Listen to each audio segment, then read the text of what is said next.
আমাদের জায়গা থেকে অবশ্যই চাই যারা নিজের যোগ্যতায় ফ্যাসিস্টদের বিরুদ্ধে লড়াই করে সংগ্রাম করে জনগণের ম্যান্ডেট নিয়ে কাউন্সিলর নির্বাচিত হয়েছে তারা জনগণের প্রতিনিধি হিসেবেই থাকুক। আজকে একজন সমন্বয়ক সার্জিস আলম আপনি বলেছেন আপনাদেরকে সহযোগিতা করলে তাহলে আপনারা তাদেরকে পুনর্বাসন করবেন। তাহলে আওয়ামী লীগের অপরাধ কি ছিল? শেখ হাসিনা তো প্রশ্ন করেছিল আমাকে সরে যেতে হবে কেন, আমার অপরাধ কি? আজকে আপনারা আওয়ামী ব্যবসায়ীদের কাছ থেকে টাকা নিচ্ছেন, আওয়ামী লীগের এমপি মন্ত্রীদেরকে দেশ থেকে পালিয়ে যাওয়ার জন্য আপনারা টাকার বিনিময়ে তাদেরকে ভারতে পালিয়ে যাওয়ার সুযোগ করে দিচ্ছেন। আজকে ক্যান্টনমেন্টের 625 জন আওয়ামী লীগের এমপি মন্ত্রী ভিআইপিরা কিভাবে দেশ ত্যাগ করলো, এই জবাব কেন সেনাবাহিনীর কাছে আপনারা এখন পর্যন্ত দাবি করেননি? আওয়ামী কাউন্সিলরদের পুনর্বাসন নয়, এই প্লে কার্ড নিয়ে প্রেস ক্লাবের সামনে দাঁড়াতে হবে এটা আমরা কল্পনা করি নাই। বিগত 5ই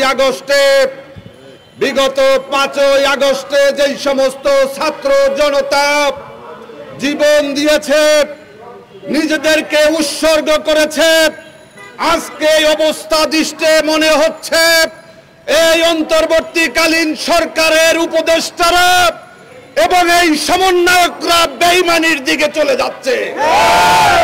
সংগ্রামী বন্ধুরা, আমার পরিষ্কার কথা, আমরা ঘরের ভিতরে ঘুমিয়েছিলাম না।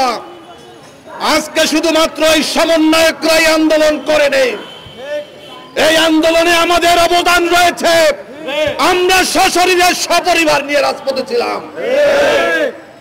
বিগত 14 সালের নির্বাচনে আমরা অংশ নেইনি। কুত্তমার্কা নির্বাচন হয়েছিল, সেই নির্বাচনে দেশের কোন জনগণ অংশ নেয়নি। 2018 সালে পিরোজপুর 2 আসনে আমি নিজে ধানের শীষ মার্কায় নির্বাচন করেছি। আমরা দেখেছি দিনের ভোট রাতে চুরি করা হয়েছে। 24 সালে বাংলাদেশে কোন রাজনৈতিক দল নির্বাচনে অংশ নেয়নি।